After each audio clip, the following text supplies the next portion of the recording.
कर्म किसी को माफ नहीं करता, वह केवल समय लेता है।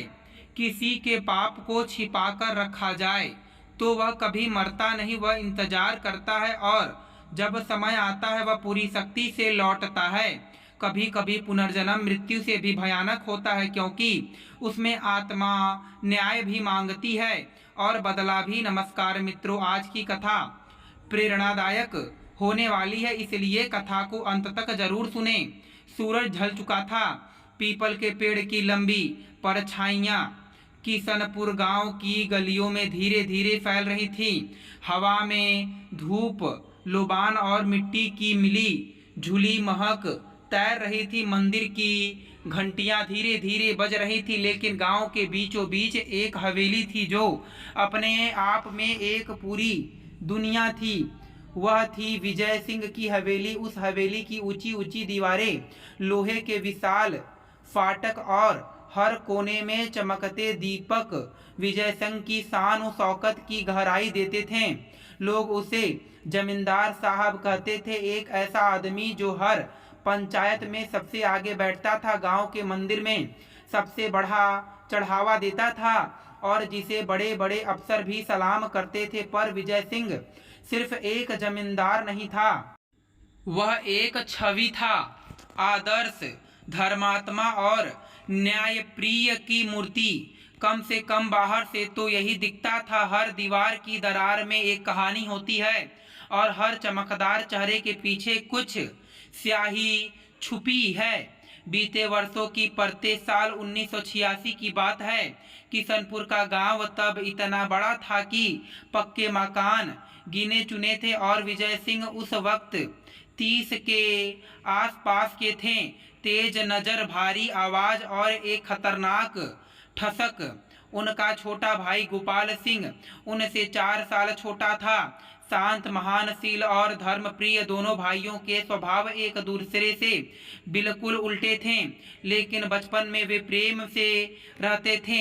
एक ही थाली में खाते थे, एक ही कुएं पर नहाते और रात में एक दूसरे को कहानियां सुनाते। लेकिन जैसे जैसे जवानी आई, जमीन जायदाद के मुद्दे उनके बीच दीवार बनते गए। जमीन का विवाद, बाप दादा की 40 बीघा जमीन दोनों भाइयों के नाम थी। विजय सिंह जमीन पर खेती की बजाय सत्ता और पैसे का खेल खेलना चाहता था, जबकि गोपाल सिंह चाहता था कि जमीन में मेहनत की जाए, गांव के लोगों को रोजगार मिले। एक दिन गोपाल ने पंचायत में जोर देकर कहा, जमीन हमारी है पर उसका फायदा पूरे गांव को मिलना चाहिए। विजय भाया केवल हवेली और रसुख में उलझे हुए हैं। इस बात ने विजय के अहंकार को जला दिया। विश्वासघात की पहली चाल, विजय सिंह ने गांव के पटवारी और 2 गवाहों को रिश्वत देकर जमीन के नक्शे में फेरबदल करवाया। गोपाल की हिस्सेदारी घटा दी गई। जब गोपाल को इसका पता चला, उसने भाई से बात करनी चाहिए। भैया, आप तो जानते हैं बाबूजी ने मुझे दक्षिण वाली जमीन दी थी, अब वो नक्शे से ही गायब है। विजय सिंह का स्वर ठंडा था, सारे कागज कानूनी हैं गोपाल, जो तुम्हें दिया गया था वही मिलेगा। साजिश की रात गोपाल हार मानने वाला नहीं था। वह अगले दिन जिला कोर्ट जाने की तैयारी कर रहा था, पर उस रात गांव से 2 कोस दूर एक वीरान कुएं के पास गोपाल की साइकिल टूटी हुई मिली। पास ही खून के धब्बे थे, लेकिन ना कोई लाश, ना कोई गवाह। गांव में अफवाह फैल गई कि गोपाल जंगल में जंगली जानवरों का शिकार हो गया। पुलिस आई, लेकिन विजय सिंह के रसूख ने मामला दबा दिया। विजय सिंह ने पंचायत में खड़े होकर आंखें नम करते हुए कहा, मेरा भाई चला गया, मेरा जीवन अब अधूरा हो गया। गांव वालों की आंखें भर आईं, पर सरपंच ने धीरे से फुसफुसाया, जिसकी आंखों में आंसू नहीं थे। जब वो जमीन हड़प रहा था, आज इतनी आसानी से पिघल कैसे गया? अंतिम संस्कार बिना शव का। गोपाल की लाश कभी नहीं मिली, पर विजय ने गांव के मंदिर में उसकी आत्मा की शांति के लिए बड़ा यज्ञ करवाया। हजारों लोगों को भोजन करवाया। हवेली में एक कोना गोपाल की स्मृति में बना दिया गया, पर वहां कभी दीपक नहीं जलता। सुषमा देवी ने एक बार पूछा भी, आपने तो कहा था गोपाल किसी काम से शहर गया है, अब कह रहे हैं कि वह मर गया और बिना शव के अंतिम संस्कार। विजय सिंह चुप रहे, उनकी आंखें एक बिंदु पर टिकी रहीं। उस दिन पहली बार सुषमा ने उनके चेहरे पर पछतावे और डर की झलक एक साथ देखी। वर्तमान की हलचल। अब 20 साल बाद गोपाल का नाम हवेली में किसी को लेने की इजाजत नहीं थी। यहाँ तक कि उसका चित्र भी दीवार पर नहीं था। पर उस रात जब वह अधजली तस्वीर तुलसी के नीचे मिली जिस पर गोपाल सिंह का नाम लिखा था और हवेली के बाहर उस फकीर ने वह गीत गाया, विजय सिंह की आंखों के आगे अतीत की हर परत चीर कर खुलने लगी। अब वह समय आ गया जिस दिन से वह भाग रहा था, कर्म का लेखा जोखा अब सामने था। हवेली की दिनचर्या। हवेली में सुबह सूरज से पहले उठकर नौकर चाकर पूजा की तैयारी करते। विजय सिंह की पत्नी सुषमा देवी हर सुबह तुलसी चौरा में दीप जलाती। विजय का बेटा चंदन दिन भर शहर के कॉलेज में पढ़ाई करता, पर अब पढ़ाई से ज़्यादा महंगी गाड़ियों और दोस्तों में दिलचस्पी लेने लगा था। पिताजी जरा सोचिए, अब जमाना बदल गया है, अब रिवॉल्वर नहीं रुतबा चलता है। विजय सिंह चंदन की इस बातों को नज़रअंदाज करते हुए केवल इतना कहते, रुतबा चरित्र से आता है बेटा, डर से नहीं। गांव वालों की श्रद्धा। गांव में कोई झगड़ा होता तो विजय सिंह की चौपाल में ही फैसला होता। कोई विधवा परेशान होती तो विजय सिंह उसे राशन भेजते। हर साल दशहरे में पूरे गांव को भोज दिया जाता जिसमें हजारों लोग जुटते। लेकिन एक बात गांव के बड़े बुजुर्ग अक्सर धीमे स्वर में कहते, विजय सिंह भले आदमी हैं पर उनका अतीत कुछ तो है जो वह छिपाते हैं। गोपाल बाबू याद है ना, वो अचानक कैसे गायब हो गए थे और फिर खबर आई थी कि उनकी मौत पर शव तो किसी ने देखा नहीं। रात के रहस्य। हवेली की दीवारें कुछ कहती थीं। कभी कभी रात को बरामदे में रखा दीपक बिना हवा के बुझ जाता। नौकर बताते थे कि कभी कभी कोई परछाई सीढ़ियों पर चलती दिखती थी, पर जब देखा जाता वहां कुछ भी नहीं होता।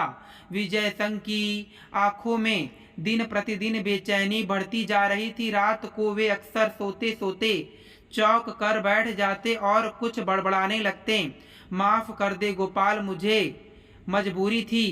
सुषमा देवी जब पूछती, किससे बातें कर रहे थे आप, तो विजय सिंह चुप्पी साध लेते, सिर झुकाकर बस एक लंबी सांस भरते। अंत की हल्की आहट। उस रात जब पूरा गांव नींद में डूबा था, हवेली के बाहर एक बूढ़ा साधु आया। उसने द्वार पर बैठकर एक रहस्यमय गीत गाया, जिनका हक तूने छीना उसकी छाया आएगी, कर्म के गहरे कुएं से तेरी आत्मा गिरेगी। और फिर वह अंधेरे में गायब हो गया। अगली सुबह हवेली के बाहर तुलसी के नीचे एक अधजली तस्वीर मिली।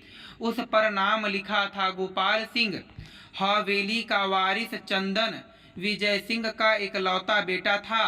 देखने में स्मार्ट, शहर में पढ़ा लिखा, अंग्रेजी में धारा प्रवाह और गांव के नौजवानों के लिए रोल मॉडल। लेकिन उसकी आंखों में एक अजीब सी बेचैनी थी जो अक्सर शीशे के सामने खुद से बात करते वक्त झलक पड़ती। मैं विजय सिंह का वारिस हूँ, कोई मुझसे सवाल नहीं कर सकता। वह एक ऐसी पीढ़ी का प्रतिनिधि था जो धन और दबदबे को सच्चाई से ऊपर मानती थी। पहली दरार कॉलेज से लौटते हुए चंदन की नज़र अक्सर गांव की एक गरीब लड़की पुष्पा पर पड़ती। वह शालीन थी, सुंदर थी, पर गरीबी में पली थी।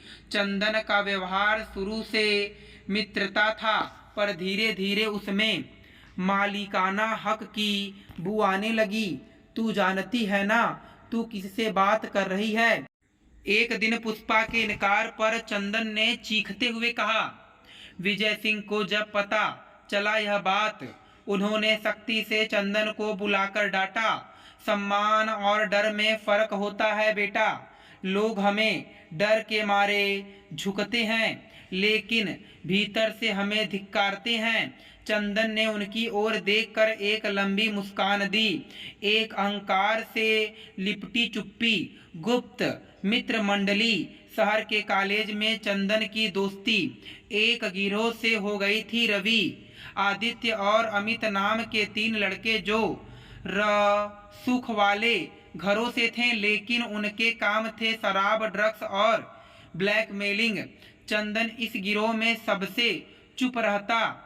जब बोलता तो उसका सुझाव सबसे खतरनाक होता। अगर कोई रास्ते में आए तो या तो खरीद लो या मिटा दो।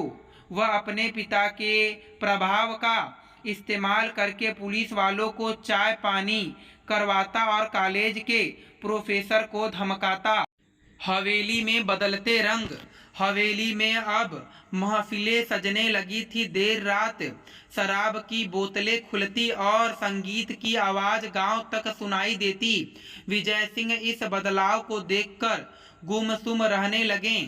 सुषमा देवी कई बार अपने कमरे में पूजा करते रो पड़ती थी। हमने अपने बेटे को ये सब तो नहीं सिखाया, फिर ये कैसा रूप है प्रभु। और फिर एक रात जब विजय सिंह ने चंदन के कमरे से आती आवाजें सुनी, कुछ अश्लील बातें, ठहाके और संगीत, वह चुपचाप अपने कमरे में लौट गए। ना वे बोले ना समझाया, बस दीवार की ओर मुंह फेर कर लेट गए। भय की पहली आहट। एक दिन विजय सिंह ने देखा चंदन की दाईं हथेली पर एक अजीब सा काला निशान उभर आया था।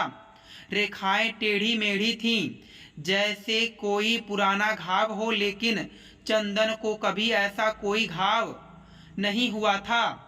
पंडित हरि प्रसाद, जो कई वर्षों से हवेली में पूजा करवाते थे, उन्होंने उस निशान को देखकर कहा, यह शनि की छाया नहीं है, यह किसी अधूरी आत्मा की छाया है जिसने पुनर्जन्म या न्याय नहीं पाया।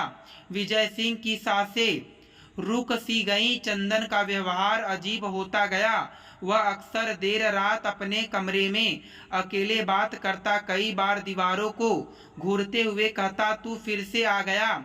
नौकरों ने बताया कि वह नींद में चलने लगा था और एक रात बरामदे में चिल्लाया, मैंने कुछ नहीं किया, वो मेरे बाप का था, मेरा नहीं। विजय सिंह अब टूट चुके थे। एक तरफ उनका बेटा अंधेरे में डूब रहा था और दूसरी तरफ उन्हें अपना अतीत हर रात याद दिलाता था। गोपाल, खून, कुआं और वह चीख, पाप की विरासत। जो कर्म तूने किया था, अब उसका फल तेरे बेटे की रगों में उतर चुका है। एक रात सपना आया। गोपाल की आवाज में विजय सिंह ने डरते डरते पूछा, मुझे सजा दे। उसे क्यों आवाज आई? जिसने पाप बोया उसका वंश काटा जाएगा, यही नियम है। अब हवेली में दीपक अपने आप बुझने लगे थे। तुलसी चौरा पर जलता दिया हर सुबह उल्टा मिलता और चंदन की आंखों में अब खालीपन था, जैसे कोई उसके भीतर से उसे निगल रहा हो। वह कई बार अकेले में गाता वही गीत जो उस साधु महात्मा ने सुनाया था, जिनका हक छीना गया है, उनकी छाया आएगी। जब आत्मा के घाव पुराने हो जाएं, तब वे किसी न किसी माध्यम से बाहर आना शुरू करते हैं। फिर चाहे वह माध्यम सपना हो, कोई वस्तु हो या कोई मनुष्य। शरद पूर्णिमा की रात गांव में शरद पूर्णिमा का पर्व था। मंदिर में कीर्तन हो रहे थे। महिलाएं रात भर जागरण में शामिल थीं। पूरा गांव रोशनी से जगमगा रहा था, लेकिन हवेली अंधेरे में डूबी थी। विजय सिंह ने इस बार कोई दीप जलवाया नहीं। चंदन भी अपने कमरे से बाहर नहीं निकला। हवेली की रसोई में सिर्फ 2 दीपक जल रहे थे, वो भी एक कोने में कांपते हुए। सुषमा देवी ने तुलसी के पास दीप जलाते हुए धीरे से कहा, हे घर, पहले कभी ऐसा सूना नहीं हुआ। शरद की रात तो हमें आनंद देती थी, अब डर देती है। फटी तस्वीर। अगली सुबह सुषमा देवी ने पूजा कमरे में जो देखा वह विचलित करने वाला था। गोपाल सिंह की एक पुरानी तस्वीर जो हवेली की एक संदूक में वर्षों से बंद थी, वह तस्वीर फटी हुई हालत में पूजा स्थल के बीच रखी थी। उसकी आंखों पर खून के निशान जैसे कुछ लगे थे। जब सुषमा ने विजय सिंह को यह दिखाया तो उनके हाथ से तस्वीर गिर गई। उनके चेहरे का रंग उड़ गया। ये तस्वीर कहाँ कैसे आई? ये तो मैंने वो वाक्य पूरा भी ना कर पाए। चंदन की मानसिक स्थिति। चंदन अब दिनों दिन असामान्य होता जा रहा था। वह ना ठीक से खाता ना सोता। उसकी आंखें हर समय लाल रहती, जैसे रात भर जागा हो या किसी डर से रोया हो। एक रात उसने बरामदे में खड़े होकर जोर से चिल्लाया, क्या चाहिए तुझे? मैंने तेरा क्या बिगाड़ा है? जब सुषमा देवी भाग कर बाहर आई, उन्होंने देखा चंदन दीवार से अपना सर टकरा रहा था। पास में जमीन पर खून था।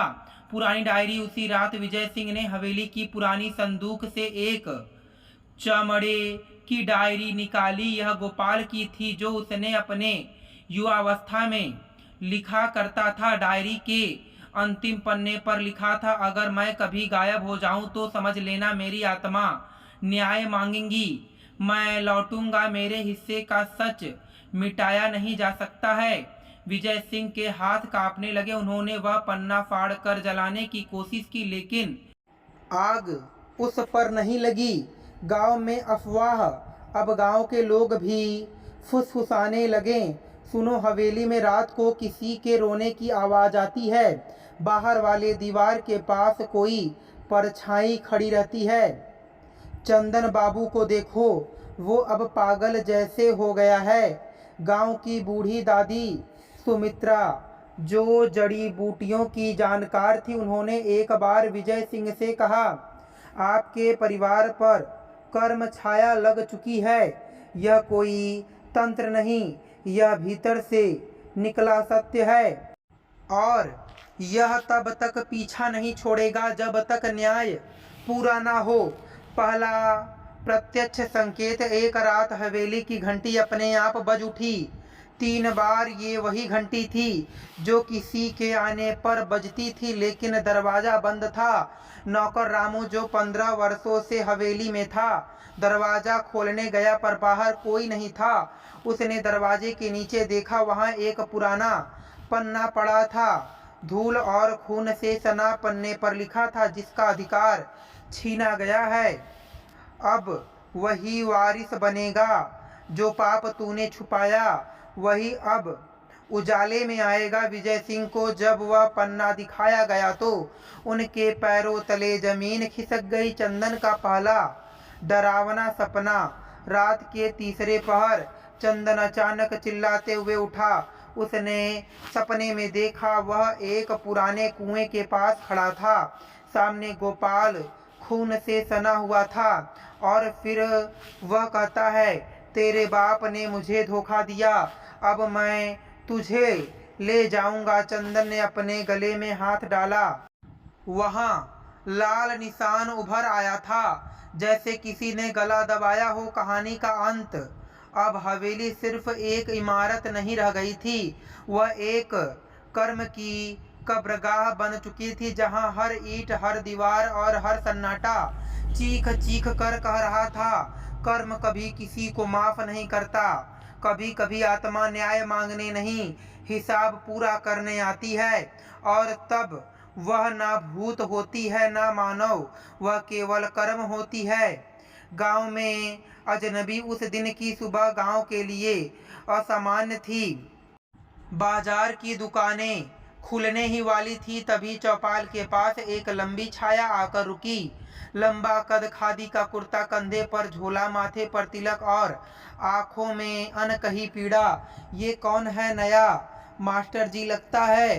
शायद नहीं रे, तूने उसकी चाल देखी जैसे वो किसी को खोज रहा हो। वह आदमी सीधे मंदिर की सीढ़ियों पर पहुंचा, घंटा बजाया और पुजारी से बोला, गोपाल नाम है मेरा। पुजारी शक पका गया। उसने ध्यान से चेहरा देखा, माथा ठनका। कौन गोपाल?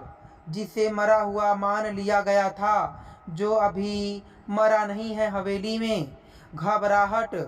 उसी दोपहर एक नौकर दौड़ता हुआ हवेली पहुंचा। बाबूजी, हवेली से 2 कोस दूर मंदिर पर कोई अजनबी आया है और कहता है वो गोपाल है। विजय सिंह के हाथ से गिलास छूट गया। सुषमा देवी, जो तुलसी को जल दे रही थी, वहीं बेहोश सी बैठ गई। चंदन ने पिता की ओर देखा। पिताजी, ये कौन गोपाल है? ये नाम मैंने सपने में भी आता है। अब कोई जिंदा क्यों दावा कर रहा है? विजय सिंह की आंखों में आंसू थे, पर होठों पर ताले। शायद कर्म अब दरवाजे तक आ गया था। अतीत की सच्चाई अब हमें पीछे लौटाना होगा। 1986 की रात में गोपाल को विजय सिंह ने कुएं के पास बुलाया था। बहस हुई, धक्का मुक्की हुई थी और विजय सिंह ने उसे धक्का दे दिया था। गोपाल नीचे गिरा, सिर फट गया, खून बहा, लेकिन मर नहीं पाया। कुछ ग्वाले आ रहे थे। विजय सिंह डर गया और भाग गया। गोपाल वहीं बेहोश पड़ा था। उसे ग्वाले उठाकर पास के संत आश्रम ले गए। वह महीनों कोमा में रहा। यादाश्त खो गई। जब होश आया उसने अपना नाम तक भुला चुका था। आश्रम में उसका नाम रखा गया किशन। लेकिन जैसे जैसे साल बीते, हर दरस पूर्णिमा के दिन उसकी आत्मा बेचैन हो जाती। कुछ आवाजें, कुछ दृश्य, और पिछले साल अचानक यादें लौट आई। मैं गोपाल सिंह हूँ। मेरे साथ विश्वासघात हुआ था और अब मैं अपने हिस्से का सच लेने आया हूँ। मंदिर में आमना सामना। शाम को विजय सिंह अकेले मंदिर पहुँचे। वहाँ वही खड़ा था, अब बूढ़ा, झुर्रियों से भरा, लेकिन आंखें वैसी ही साफ। कुछ देर दोनों चुप। फिर गोपाल ने कहा, कितनी अच्छी जमीन थी ना भैया। याद है बाबूजी ने कहा था, जो बांटेगा वही पाएगा। आपने बांटी नहीं, छीन ली। विजय सिंह घुटनों पर बैठ गए, आंखों में आंसू बह निकले। मैंने पाप किया था गोपाल। हर रात तेरा खून मेरी हथेली से नहीं हटता। मैं माफ़ी नहीं मांगता, सिर्फ चाहता हूँ कि तू मुझे देखे एक बार भाई समझकर। गोपाल चुपचाप उसके पास गया, उनके सिर पर हाथ रखा। माफ नहीं कर रहा भैया, पर तुम्हें जीते जी तुम्हारा फल देखना था। विवेक की घबराहट। उसी रात हवेली में कुछ टूटा। चंदन अपने कमरे में अकेले था। अचानक दरवाजा खुला, एक परछाई अंदर आई। चंदन ने डरकर कहा, कौन है? परछाई बोली, जिसका हक तूने नहीं छीना, लेकिन तू उसका वारिस है, इसलिए तुझे उसकी आग झेलनी होगी। चंदन चीखा, प्लीज मुझे छोड़ दो, मैंने कुछ नहीं किया। गोपाल की आवाज हवा में गूंज रही थी, पर तेरे खून में वही कर्म है जो तेरे पिता के थे। अब तू भाग नहीं सकता। अब गांव को मालूम हो गया कि गोपाल सिंह जिंदा है, लेकिन सवाल यह नहीं कि वह कहाँ था, सवाल यह कि वह अब क्या करने वाला है। हवेली का अंतिम पर्व। गोपाल के लौटने के बाद हवेली में पहली बार पूरी तरह सन्नाटा था। चंदन दिन प्रतिदिन मानसिक रूप से बिखरता गया। न खाने का होश, न बोलने का, न पहनावे का। विजय सिंह ने एक निर्णय लिया, हवेली में एक विशेष यज्ञ रखा जाए। पाप की शुद्धि का यज्ञ, लेकिन ये सिर्फ नाम का नहीं, सत्य का यज्ञ होना चाहिए। उन्होंने पूरे गांव को बुलाया। मंदिर के सामने सभा हुई। विजय सिंह का सार्वजनिक स्वीकृति। विजय सिंह मंच पर आए। सफेद धोती कुर्ता, हाथ में जल, आंखों में पश्चाताप। आज मैं विजय सिंह पूरे गांव के सामने यह स्वीकार करता हूं कि मैंने अपने छोटे भाई गोपाल सिंह के साथ अन्याय किया। भीड़ में सनसनी फैल गई। वो जमीन जो उसके नाम थी, वो हवेली जो बाबूजी ने दोनों बेटों के लिए बनवाई थी, मैंने उसे हथिया लिया और उस रात कुएं के पास मैंने उसे मारने की कोशिश की। लोगों की आंखें फटी की फटी रह गईं। मुझे नहीं पता था कि मैं अपने बेटे को भी उसी अंधकार की ओर धकेल रहा हूं, लेकिन आज मैं गोपाल से, गांव से और ईश्वर से क्षमा नहीं, दंड मांगता हूं। गोपाल का निर्णय। गोपाल मंच पर आया। उसके हाथ में एक पुराना दस्तावेज था, वसीयत की असली प्रति जो संत आश्रम में सुरक्षित थी। यह जमीन, यह हवेली हमारे पिता की थी। उन्होंने इसे हम दोनों के नाम की थी, लेकिन अब मुझे ना विरासत चाहिए ना बदला। मैं केवल चाहता हूँ कि यह झूठ, यह पाप अब अगले किसी चंदन तक ना पहुँचे। उसने वसीयत सबके सामने फाड़ दी। अब यह हवेली गांव की पाठशाला बनेगी, ताकि आने वाली पीढ़ियां सच के साथ जी सकें, छल के साथ नहीं। चंदन की मुक्ति। चंदन उसी सभा में बेहोश हो गया। उसे यज्ञ की अग्नि के पास लिटाया गया। गोपाल उसके पास गया, उसके माथे पर हाथ रखा। तू दोषी नहीं था। तेरे भीतर तेरे पिता का कर्म जल रहा था, अब वह बूझ गया है। चंदन ने पहली बार चैन की सांस ली, जैसे सालों बाद किसी अंधेरे से बाहर आया हो। सुषमा देवी की मुस्कान। पूरे जीवन भर जिसने अपने बेटे को, पति को और इस हवेली को टूटते देखा, वो माँ अब पहली बार तुलसी के सामने निर्भय दीपक जला रही थी। हवेली अब विद्यालय बन चुका है। दीवारें रंगीन हैं, बच्चे हंसते गाते दौड़ते हैं। चंदन वही शिक्षक बन गया है। गोपाल कभी कभी आकर उन्हें पढ़ाता है धर्म और न्याय। विजय सिंह ने यज्ञशाला में अपना अंतिम समय बिताया, मौन में, पश्चाताप में। मित्रों, कर्म कभी किसी को माफ नहीं करता, पर सत्य स्वीकार कर लिया जाए तो वह मुक्ति जरूर देता है। मित्रों, वीडियो कैसी लगी कमेंट करके जरूर बताइएगा। वीडियो को लाइक शेयर करें और हमारे चैनल को सब्सक्राइब करें। धन्यवाद दोस्तों, फिर मिलेंगे आपसे अगली कहानी में।